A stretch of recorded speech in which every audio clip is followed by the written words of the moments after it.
इस साल वर्ल्ड के टॉप 10 फास्टेस्ट एथलीट में एक नया नाम जुड़ा है, किशेन थॉम्पसन। और आज के इस वीडियो में हम लोग उनकी ट्रेनिंग और माइंडसेट से रिलेटेड कुछ चीजों को जानेंगे जो आपको काफी ज्यादा हेल्प करेंगी। इस वीडियो के लिए हमने उनकी इंस्टाग्राम रील्स को एनालाइज किया। उनकी ट्रेनिंग में पुलिंग मूवमेंट पे काफी ज्यादा ध्यान दिया जाता है, जैसा कि आप देख सकते हो कि वो पुलअप्स कर रहे हैं, बेंट ओवर रोज कर रहे हैं और पावर क्लीन्स कर रहे हैं। क्लीन में हम देख सकते हैं कि वो बॉक्स के ऊपर वेट को रख रहे हैं और वहां से वो लिफ्ट कर रहे हैं। और एक टाइम के बाद इस टाइप की एक्सरसाइज हमें ज्यादा हेल्प करती है, क्योंकि यहाँ पे हमारा जो जॉइंट एंगल है वो हमारे स्प्रिंटिंग के मैकेनिक्स के काफी ज्यादा सिमिलर है, जो कि फुल पावर क्लीन रहती है। उसमें हमारे घुटने ज्यादा मुड़े रहते हैं, जबकि अगर हम बॉक्स के ऊपर से क्लीन करते हैं तो वहां पे हमारे नी कम मुड़े रहते हैं। और स्प्रिंटिंग में हमें हमारे इस नी एंगल में ज्यादा पावर की जरूरत पड़ती है। एक उनकी एक्सेलरेशन की वीडियो हमने देखी, तो ये वीडियो में हम लोग देख सकते हैं कि उन्होंने टाइमिंग गेट्स लगा के रखे हैं। तो ये हमारा पहला टाइमिंग गेट है, ये 5 मीटर के आसपास रहेगा। इसके बाद जो दूसरा गेट है ये 10 मीटर होगा। अगर हम इनके स्टेप्स को काउंट करेंगे तो ये 10 मीटर को 7 स्टेप्स में कवर कर रहे हैं, जो कि उतना ज्यादा शॉकिंग नहीं, क्योंकि काफी सारे एथलीट्स ये चीज अचीव कर पाते हैं। यहाँ तक कि आप भी अगर ट्राई करोगे तो 1 या 2 महीने में आप इजीली 7 स्टेप में 10 मीटर कवर कर लोगे। लेकिन मजेदार बात यह है कि वो 20 मीटर को सिर्फ 11 स्टेप्स में कवर कर रहे हैं, यानी कि 10 से 20 मीटर के बीच में उन्होंने सिर्फ 5 कदम लिए तो उनकी एवरेज स्ट्राइड लेंथ हो जाएगी 2 मीटर। और यही नहीं, 20 से 30 मीटर के बीच में उन्होंने सिर्फ 4 कदम लिए, यानी कि इस पॉइंट पे उनकी स्ट्राइड लेंथ 2.5 मीटर है। जहां एथलीट्स की पीक स्पीड पे आने के बाद भी 2.5 मीटर की स्ट्राइड लेंथ नहीं आ पाती है, ये 20 से 30 मीटर के बीच में उतनी स्ट्राइड लेंथ अचीव कर पा रहे हैं, और वो भी एक्सेलरेशन फेज में ही। जबकि इसके आगे वो स्ट्राइड लेंथ और भी ज्यादा बढ़ जाती होगी। हमारी स्ट्राइड लेंथ काफी हद तक हमारी स्पीड को अफेक्ट करती है।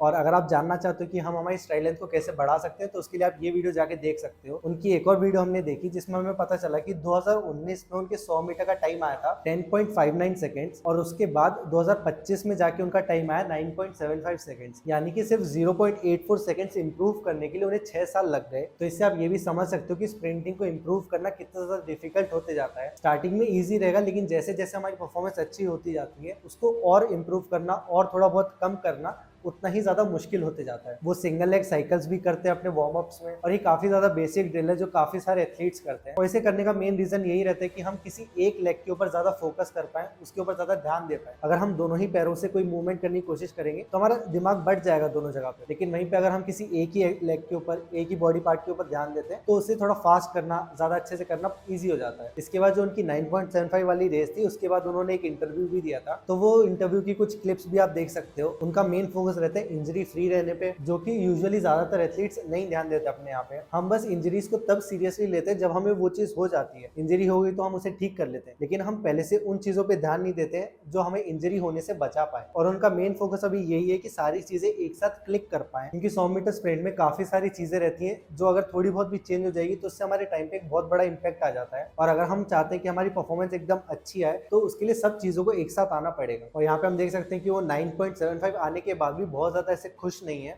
Were you happy to see 9.75 on the clock?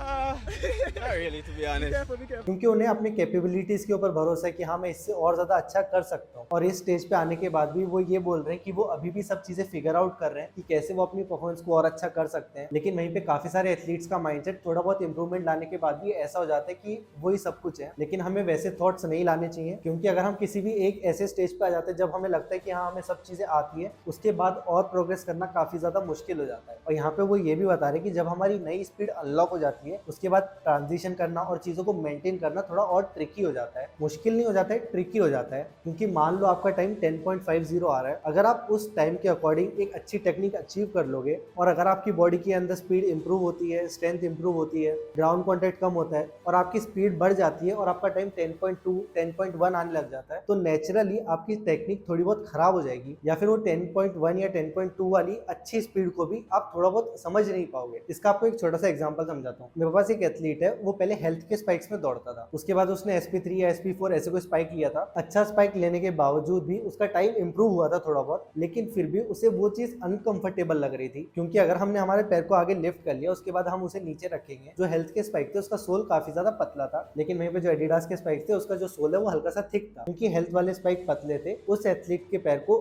ऊपर से नीचे आने में एक सर्टेन टाइम लग रहा होगा। लेकिन वहीं पे जो SP के स्पाइक है उसमें वो टाइम कम हो जाएगा, इसलिए स्पाइक स्पाइक्स में उसकी बॉडी तैयार हो गई थी कि इतने टाइम बाद मुझे फोर्स लगाना है, ग्राउंड को पुश करना है, लेकिन अब बॉडी को वही चीज थोड़ा और जल्दी करने की जरूरत पड़ रही है। वो भी सिर्फ इसलिए क्योंकि जो स्पाइक का सोल है वो थोड़ा सा थिक था। हमें लग रहा होगा कि इतनी छोटी सी चीज से क्या ही फर्क पड़ता होगा, पर हाँ यही छोटी छोटी बहुत सारी चीजें एक साथ कंपाउंड होकर एक बहुत बड़ा इम्पैक्ट क्रिएट करती हैं। इसके साथ वो बेसिक कोर एक्सरसाइजेस करते हैं जैसे कि वी क्रंचेस और मेडिसिन बॉल के साथ रशियन ट्विस्ट, तो काफी बेसिक एक्सरसाइजेस उनके वर्कआउट प्लान में हमें दिखी। इसके अलावा हमने काफी सारी चीजें ढूंढने की कोशिश करी, लेकिन उनकी ट्रेनिंग से रिलेटेड ज्यादा चीजें हमें पता नहीं चल पाई। इसके अलावा आपकी जानकारी के लिए वो MVP ट्रैक क्लब में ट्रेनिंग करते हैं और उनके कोच है स्टीफन फ्रांसिस, और ये वही अकेडमी जहाँ से शेरिका जैक्सन, टेली एंड फ्रेसर और असफा पाउल जैसे एथलीट्स ट्रेन हुए हैं। ये उनके अब तक के 100 मीटर का प्रोग्रेशन है। 2021 को छोड़ के उन्होंने हर साल अपने टाइम को इम्प्रूव किया है, और मेरे हिसाब से उनकी जो प्लस पॉइंट है वो उनकी स्ट्रेंथ और एक्सप्लोसिवनेस है। जैसा कि मैंने आपको बताया था कि वो काफी अच्छी स्ट्राइड लेंथ अचीव कर पा रहे हैं, और साथ ही साथ स्प्रिंटिंग में एक बहुत इंपॉर्टेंट फैक्टर रहता है और वो होता है एग्रेशन। जब तक हमारे अंदर थोड़ा गुस्सा नहीं रहेगा तब तक हम उतना ज्यादा एफर्ट नहीं डाल पाएंगे ट्रैक के ऊपर। ऐसे ही आप और किस एथलीट के ऊपर ब्रेकडाउन चाहते हो आप मुझे कमेंट सेक्शन में बता सकते हो, और अगर आप मुझसे ट्रेनिंग लेना चाहते हो तो उसके लिए आप मुझे इस नंबर पर मैसेज कर सकते हो। अब हम अगले वीडियो में मिलेंगे, तब तक के लिए बाय बाय और आपकी ट्रेनिंग के लिए ऑल द बेस्ट।